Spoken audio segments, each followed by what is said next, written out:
Hello everyone, this video will cover Module 13. So in Module 13, we are finishing up drama and you will take your drama exam. Just like we've done before, the exam will happen in two parts. You'll have the part where you just go through the multiple choice and true false questions. Make sure you don't start that until you're ready to finish it. And then you'll also have an essay question to complete that's separate from the regular test part. So you'll do those two things for this module. We're going to wrap up drama. And then the other thing that you need to be doing this week is starting to work on your research project. So you've chosen your topic's been approved, you've turned in a source list.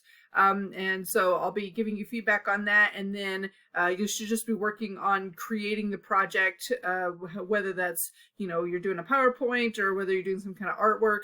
This week would be a good time to start working on that. So then next week, when it comes to actually turning in your project, you have time to do that. So we are going to be taking a look at the last part of drama here. You do have one more chapter to look at, and that is the chapter on theme. The reading is just the chapter, though. It is not any additional plays to read, because they do take so long. Drama exam, just like you've done before, there will be 25 questions. There is a time limit.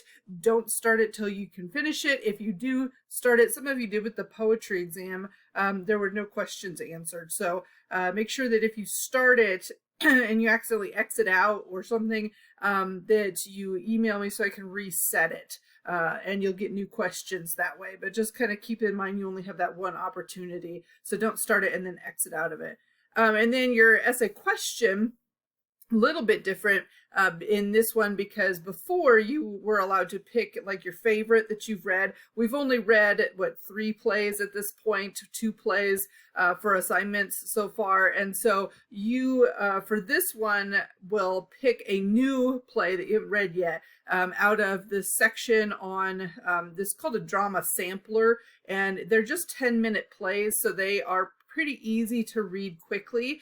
And because this is not a timed assignment, you're more than welcome to Google a video of people performing this. A lot of these 10-minute plays will have some staged versions that maybe a college has done or a high school, and they've got it performed and videotaped and that kind of thing.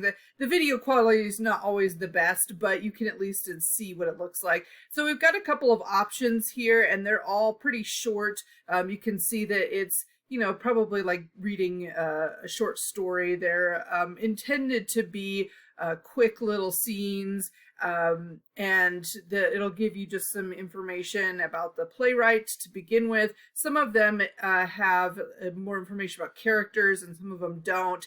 And then you'll obviously read through it like you would anything else. All of the stuff in italics of the stage directions, that kind of thing. So once you're done reading your chosen 10-minute play, you want to just answer the questions like you've done before. A separate paper or separate document.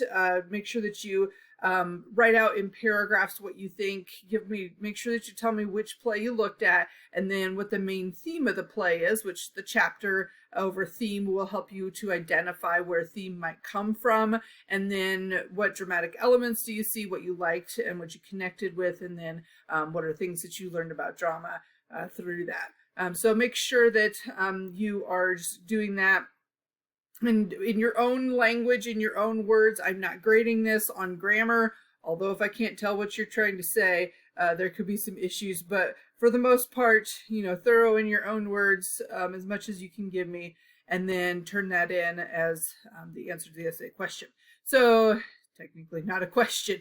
So then the last thing that it's in this module is what you should be doing, working on your research project. Continue working on it. You want to make sure that everything is in your visual, that's creative, that kind of thing. Make sure that you are displaying that creativity. I've got some websites here that I think are useful, particularly for those of you who are doing PowerPoints, because I get a lot of students who do PowerPoints with this assignment, which is fine. But when they all sort of look the same because students didn't put any effort into making them visually interesting, that's when points start to come off. So just making sure that like you don't overwhelm the reader with words. Imagine you're using this PowerPoint to actually display a speech that you're doing or something like that. You're doing a presentation with this. What would you do with it? That kind of thing, as opposed to just trying to cram as many words as possible.